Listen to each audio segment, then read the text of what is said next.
আসসালামু আলাইকুম। প্রিয় দর্শক, নির্বাচন তো শেষ হয়ে গেল। আপনারা সবাই জানেন এই যে নির্বাচনের ফলাফলও মোটামুটি একটা ধারণা করা গেছে যে বিএনপি এই নির্বাচনে জয়লাভ করছে। দু একটা আসনের রেজাল্ট হয়তো একটু বাকি আছে, তো এটা নিয়ে আলোচনা চলতে থাকবে। এটা নিয়ে আলোচনা আমি করতে চাই না, কারণ এটা খুব একটা এই মুহূর্তে আমার জন্য আলোচনার বিষয় নয়। কেন জিতেছে, কেন বিএনপি জিতলো, এটাই স্বাভাবিক ছিল কিনা, এগুলো নিয়ে আলোচনা বিস্তর অলরেডি হয়ে গেছে। আমি নিজেও করেছি, বিভিন্ন টেলিভিশনে আলোচনা হয়েছে আমার। আমি যে বিষয়টা নিয়ে আপনাদের সঙ্গে আলোচনা করতে চাই এবং যেটা আমি মনে করি এই নির্বাচনের সবচেয়ে গুরুত্বপূর্ণ দিক, অবশ্যই নির্বাচনে কে হারলো কে জিতলো এটাই গুরুত্বপূর্ণ, কিন্তু এর বাইরে যে বিষয়টা সবচেয়ে গুরুত্বপূর্ণ সেটা হলো এবার নির্বাচনে ভোট কেমন পড়েছে। আমি নিজে ভোট দিয়েছি, ঢাকা শহরে আমি ছিলাম, আমি ঢাকা শহরে ভোট দিয়েছি এবং ঢাকা শহরে ভোট একটু কমই হয়েছে, এটা সবাই বলবেন। এবং এর কারণও আছে। এর কারণ হচ্ছে যে 3 দিনের ছুটি ঘোষণা করা হয়েছিল নির্বাচন উপলক্ষে। অনেকে ঢাকার বাইরে গ্রামের বাড়ি চলে গিয়েছেন এবং এদের মধ্যে অনেকে ঢাকা শহরের ভোটার ছিলেন, কিন্তু যেহেতু ছুটি পেয়েছেন বাড়ি চলে গেছেন, যে কারণে ঢাকার অনেক ভোটার গ্রামের বাড়ি চলে গেছেন। এই কারণে ঢাকা শহরে ভোট একটু কম হতেই পারে। ভোট কম হওয়ার আরেকটা কারণ ছিল, সেই কারণটা হলো বিপুল সংখ্যক আওয়ামী লীগের ভোটার যারা আছে, মানে আওয়ামী ভোটার যারা আওয়ামী লীগকে ভোট দেয়, মানে যারা নৌকা মার্কায় ভোট দেয়, তাদের মধ্যে বিপুল সংখ্যক ভোটার আমার মনে হয় এবং অনেকেই স্বীকার করবেন এবার ভোট দিতেই যায়নি। আওয়ামী ভোটারদের অনুপস্থিতি এবং অনেক লোক ঢাকা থেকে চলে যাওয়ার কারণে ঢাকা শহরে ভোট প্রদানের হার কম ছিল। এটা আমি নিজেও ভোট দিতে গিয়ে এবং প্রথম আমার অভিজ্ঞতার কথা বলতে গিয়ে আপনাদেরকে আমি গতকালকেই জানিয়েছি যে ঢাকা শহরে ভোট কম পড়েছে। কিন্তু ঢাকার বাইরে কেমন ভোট পড়েছে, ঢাকার বাইরে কি হুবড়ি খেয়ে পড়া ভোট ছিল, অনেক ভোট ছিল, সেটাও কিন্তু জানা দরকার। আমি এক্ষেত্রে আপনাদের একটা কথা বলি, সেটা হলো যে আমি নিজে দীর্ঘদিন সাংবাদিকতা করেছি এবং ইলেকশন কভার আমি করতাম নিয়মিতই। মানে নির্বাচনের দিন মানে বিভিন্ন সেন্টারে যেতাম, যে প্রথম আমরা যে কথাটা জিজ্ঞাসা করতাম যে কয় ঘন্টা হলো, ধরা যাক 5 ঘন্টা হলো অথবা 3 ঘন্টা হলো, এই 3 ঘন্টায় কত ভোট পড়েছে। মানে আমরা যখন যেতাম নির্বাচন চলাকালীন প্রিজাইডিং অফিসাররা, মানে একটা ভোট কেন্দ্রে যিনি দায়িত্বে থাকেন, তিনি একটা তথ্যই আমাদেরকে দিতে পারতেন খুব ইজিলি, তাহলে কত ভোট পড়েছে।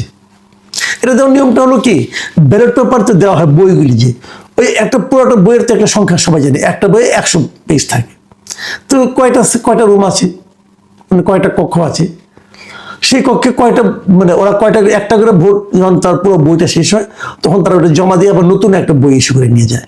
তো ওরা কিন্তু বুঝতে পারে যে কয়টা বই শেষ হলো আর কয়টা বই নিয়েছে, বলতে পারে যে এখানে 500 ভোট হয়ে গেছে, আরো 4টা 5টা চলছে, ওগুলি ভাঙাগুলি যোগ করে একটা ধারণা দিতে পারে, খুব ইজিলি পারে তারা। তো এটা হলো সবচেয়ে প্রথম যে কত ভোট পড়লো, মানে কতগুলি ভোট হলো, তারপর সেই ভোটকে কতটা পেলো অথবা কতগুলি ভোট বাতিল হলো নষ্ট হলো, এগুলো আলাদা হিসাব। এখন প্রশ্ন হলো যে আজকে যে নির্বাচনটা শেষ হলো, নির্বাচনে ভোট গণনা চলছে, আমরা জেনেও গেছি অনেকগুলো আসনে কোনটা কোনটা বিএনপি জিতলো, কোনটা কোনটা জামাত জিতলো, কে জিতলো কে হারলো, মোটামুটি আমাদের জানা হয়ে গেছে। কিন্তু আপনি কি জানেন যে এবার কত শতাংশ ভোট পড়েছে? আপনি না, আপনিও জানেন না, আমিও জানি না, এখন পর্যন্ত আমি জানি না। আর কি কেন জানি না? যে জিনিসটা জানা সবচেয়ে সহজ, যেটা প্রত্যেকটা নির্বাচনে সবার আগে জানিয়ে দেওয়া হয়, এর আগে যত নির্বাচন হয়েছে সব নির্বাচনে প্রথমেই যে তথ্যটা জানিয়ে দেওয়া হয় সেটা হলো কত শতাংশ ভোট পড়েছে, মানে মোট ভোটার যা আছে তার মধ্যে কত শতাংশ ভোট পড়লো, মানে কত ভোট পড়লো এটা যদি আপনি জানতে পারেন তাহলে মোট ভোটের সঙ্গে শতাংশ করলে সেটা বেরিয়ে যায়। এখানে কঠিন কিছু নাই। কিন্তু এবার রাত 10টা পর্যন্ত যখন কোনো ফলাফল, মানে কেউ যখন জানতে পারলো না যে কত ভোট পড়েছে, তখন সাংবাদিকরা কিন্তু নির্বাচন কমিশনের ভেতরে যে একটা থাকে, কন্ট্রোল রুম থাকে, সেখানে সাংবাদিকদের ওরা ব্রিফ করেন যে এত ভোট পড়েছে, এত অমুক আসনে অমুক এগিয়ে আছে, হয়তো 150 আসন 150 কেন্দ্র আছে, তারপরে 70টা কেন্দ্রের ফল জানা গেছে, কে এগিয়ে আছে, এগুলো আংশিক ফলাফল, এগুলো ঘোষণা করা হয়, এটা আগেও হতো। তো সাংবাদিকরা 10টার দিকে যখন জিজ্ঞাসা করেছে যে কত ভোট পড়েছে, তো তার আগে প্রথমত তারা জিজ্ঞাসা করেছে সিইসিকে। ভোট গণনা যখন শুরু হলো সন্ধ্যার পরপরই, তখন সিইসি যখন আসলেন তখন সিইসিকে জিজ্ঞাসা করলো যে কত ভোট কাস্ট হয়েছে। সিইসি বললেন এটা ইসির সচিব বলবেন, ঠিক আছে। তারপর সচিব এই আংশিক ফল প্রকাশ করা শুরু করলো।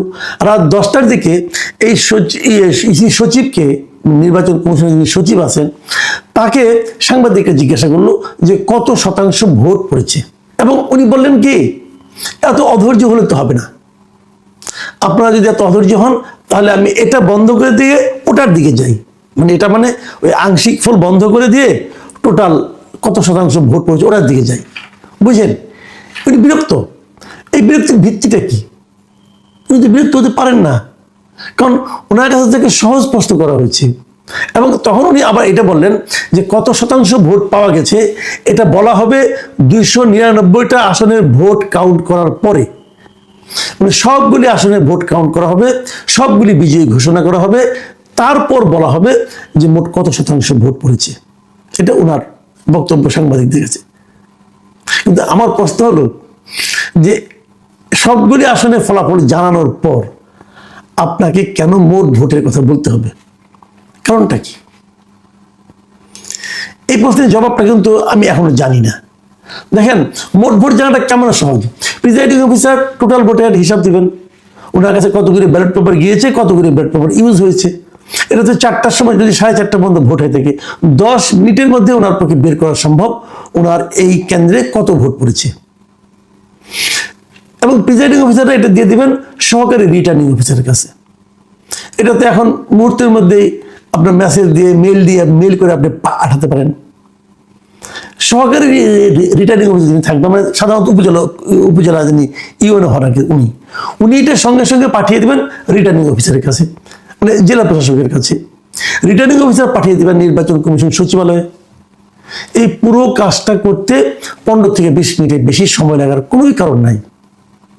তার মানে 6টার মানে 4:30 ভোট শেষ হয়ে গেছে, বড় জোর 5টা, ধরলাম 6টার মধ্যেই জানিয়ে দেওয়া সম্ভব যে কত ভোট পড়েছে।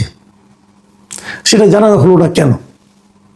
কেন রাত 10টার সময় তারা জানাতে পারছেন না, এবং তারা অল্প অল্প করে জানাচ্ছেন?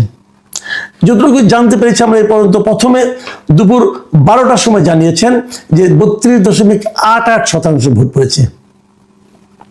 কিভাবে জানালেন? আমি যেভাবে বললাম ওভাবেই জানিয়েছেন। তো তখনও ভোট শেষ হয় নাই, কাজে ওভাবেই জানাতে হবে। 2টার সময় জানালেন যে 47.91% ভোট পড়েছে। দেখেন, মাত্র 2 ঘন্টার মধ্যে কিন্তু 32 থেকে 47% হয়ে গেল, মানে 15% ভোট পড়লো। আপনারা মাথায় রাখেন, মোট ভোটার কত ছিল এবার মোট ভোটারের সংখ্যা ছিল 12,77,00,000, মানে প্রায় 13 কোটি। এই 13 কোটি ভোটারের মধ্যে মাত্র 2 ঘন্টার মধ্যে 15% ভোট কিন্তু বলা গেল। 15% মানে প্রায় 1.5 কোটি ভোট, 1.5 কোটিরও বেশি, প্রায় 1,70,00,000 ভোট কিন্তু তারা মাত্র 2 ঘন্টার মধ্যে বেড়ে গেল। কিন্তু এগুলি নানা রকম সন্দেহের কথা বলার জন্য আমি বললাম, কিন্তু সেটা যেটাই হোক, সংখ্যা যাই পাক, আমার কোনো আপত্তি নেই। কিন্তু আপনি কেন 6টার মধ্যে পুরো ভোট কত পড়েছে সেটা বলতে পারছেন না? এখন যখন আপনি না বলছেন, এবং এটা একদম মানে এ ধরনের উদাহরণ আগে কখনো হয়নি, এবারই প্রথম তারা ভোটের মানে কত ভোট পড়েছে, মানে কাস্টিং ভোটের পার্সেন্টেজটা তারা জানাচ্ছেন না কেন? এবার আরেকটা কাজ কিন্তু প্রথম হয়েছে, সেটা হলো গণভোটটা এবার প্রথম হয়েছে। এভাবে একই সঙ্গে 2টো ভোট এই প্রথম হয়েছে। সমস্যাটা হলো ওই জায়গাটাতে যে আপনি গণভোটে কত ভোট দেখাবেন, সেটা কি কারণ? কারণ আপনি যদি দেখান যে ভোট কাস্ট হয়েছে, যাই হোক ধরা গেল 50%, অথবা 50% মানে 6 কোটি ভোট কাস্ট হয়েছে, তাহলে আপনি গণভোটেও 6 কোটি ভোট হয়েছে, কারণ একজনকে তো 2টো করে ব্যালট পেপার দিয়েছেন আপনি। তো গণভোটে কত পার্সেন্ট আপনি দেখাবেন, এটা নিয়ে কি আপনারা গবেষণা করছেন? আপনারা কি প্রমাণ করতে চাচ্ছেন যে গণভোট মানে পুরো দেশের কত লোকে ভোট দিল? যদি অর্ধেকের কম লোক ভোট দেয়, তাহলে তো লোকে বলবে যে গণভোট মানে কি পুরো দেশের জনগণের মতামত। অর্ধেকের কম লোক যদি ভোট দেয়, আর যদি সেখান থেকেও যদি আপনি 70% পান, ধরা যাক কথার কথা,